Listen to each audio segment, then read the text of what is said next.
Hey, it's Keith from Outlaw Speed Shop, and this week I am tackling another test.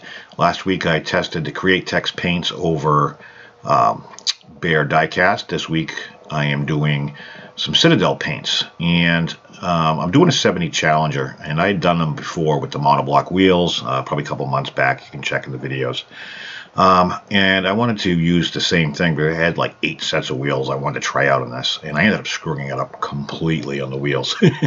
I wanted to go with those fat wheels on the back, and I ran into some issues, and I totally screwed the chassis up. I pretty much cut it in half. So for the interest of the test itself, I just kind of used a monoblock chassis that I had with the new monoblock wheels. And this chassis I just kind of set aside. So that's it, and it's coming up next.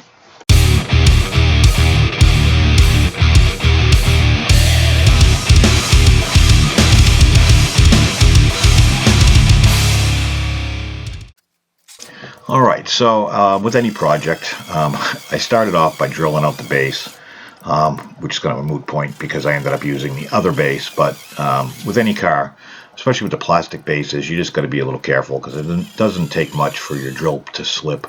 Fortunately, most of these posts on the newer cars have a little divot in it, so it helps you line up pretty easily, so it works out pretty well. I have no idea why they did a red interior in shaker hood. I've never seen a red shaker hood in my life, but it's Hot Wheels, so who knows what the hell they're thinking sometimes. But the good part of a plastic base is these little tabs. You just got to pry them back, and you can take the wheels right off. It makes it very, very simple. If you're careful, you can actually pry them back if you're lucky enough to not break them. So I'm trying some different wheels here at this point. I had some stock Mopar wheels that I thought would look kind of cool, but they are just so thin in the wheel wells, and I kind of run into that problem on a few things. This is what I wanted. That was the look. That was just a mock-up. That was before I completely destroyed the chassis and cut it in half. So back to the actual project itself. Strip it, clean it. I usually run underneath the sink, and the citrus strip does an amazing job. I don't think I've run into anything yet it hasn't been able to tackle. So after it comes out, I'll always go over it with a wire wheel on my Dremel tool, just to get any residue, any little nooks and crannies that, certain details in the car. No matter what you do, you can't get all the paint out, and this just kind of helps. A, it scuffs up a little bit. B, it gets in the nooks and the crannies. So after that, after wiping it down with some mineral spirits, I'm going to prime it with some gray primer. I'm doing the interior and the body, and I'm doing that for a reason, because I want to paint. And I always hated this, and I still hate it. I have no idea why I'm doing this. It's just for the test itself. I'm going to take some Citadel. I have no idea what color that is. It's like the lightest green in the layer model kit. And most of these cars back in the 70s, GM was famous for it too. They did green everything. Green rubber floor mats, green interior, green body. If it had a vinyl top, it'd be a green vinyl top. So I just thought I'd kind of recreate that a little bit. So I'm going with like a light green interior. Now the Citadel paints, they do make airbrush paints. These are just not airbrush paints. But if you take some distilled water and you add some, it thins it out enough where it paints really nice. I haven't had any issues.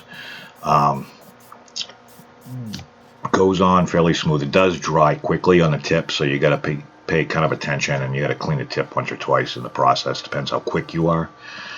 So here I'm building up the green. I didn't want to clean my airbrush 8,000 times, and since I'm doing green over green, it worked out good. So I took the light green. I added another shade to it to darken it up. Add a little bit of water, thin it out a little bit. And again, I'm just going on real light here. The goal is to just build it up without. I was a little afraid to kind of fill in. I wasn't sure how thick it was going to come out, so I wanted to make sure I didn't fill in too much of the detail, like the door lines and the grill and all that stuff. So surprisingly, I didn't have any issues whatsoever. But I found that the green, when I was done, still had a light tint to it that it just was way too close to the interior. I was looking for a much darker green. So this one I actually remember, it's warg flesh, and it's orc flesh color. So I added that to the other two greens, a little bit of water, and this was perfect.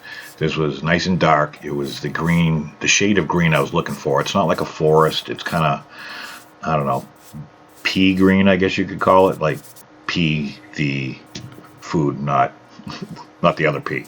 So it works out really well. So I took some Scrag Brown and put it in my gun. Now what I'm doing is I got it set really, really, really low, and I'm adding rust or wear to the green, and I'm hitting all the areas that would have been exposed to the elements, the deck lid, the hood, the roof, the tops of the fenders, especially on these because they got nice wide fenders.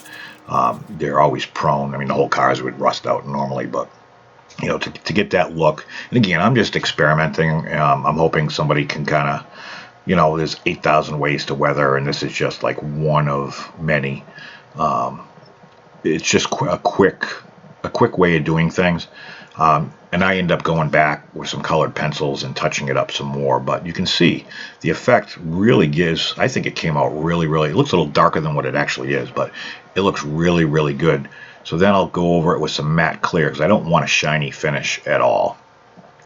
So after I screwed up and cut the other base in half and decided to go back to the monoblock, the black wheels just weren't doing it for me, so I'm going to go triple green. I took the Warg Flesh paint, mixing it with some water to dilute it down a little bit. I took the rubber off the rims, and I'm going to paint the rims with the green, and it actually looks really good. I think they do have green rims. I'm not 100% sure. You have to check their website. Everybody asks. It's monoblockwheels.com, I believe. So, but painting those worked out good, and now it's just a matter of adding a little bit of detail. I'm using a toothpick for most of this. Since I finished this video, I managed to get some really fine, small paintbrushes in. And let me tell you, the right paintbrushes make all the difference in the world. I kind of knew it, but I didn't really believe it, and I always cheaped out and bought the cheap-ass paintbrushes, and like, oh, it looks thin, and 2 seconds later the thing looks like a fan. It's all the bristles are falling out, and they look like crap, and it's just really hard to get detail work. So I'm trying these colored pencils. I got like 4 shades of brown. So even though I'd already painted it, I'm now going back over it, and I've got the different shades, and I'm just kind of really hitting the areas that would have seen a little bit more extreme circumstances around the fender wells, the rockers, all those areas that would really rot out or begin to rust and come through the paint. That's kind of what I'm doing. And I'm just going from dark, and then I'm feathering it out light as I go on. And this really works out good. And then you matte clear again over it once you're done. I'm putting a little oil stain or gas stain underneath the filler cap. And this stuff works amazing. I'm really glad for the tip that I got on this. So anyways, that's it. I got a couple more videos coming out in the next day or so. I finished like 4 projects at once, so that's why this one's kind of short, and that I lost half my footage from when I cut the chassis in half, thank God. But that's about it. I appreciate you guys watching, subscribing, liking, commenting, and I do apologize for the semi-short video. It's a couple minutes shorter, but in the end, I think it's just a good test, and it's just a different alternative on how to do things. So once again, I thank you very much, and I'll catch you on the next one.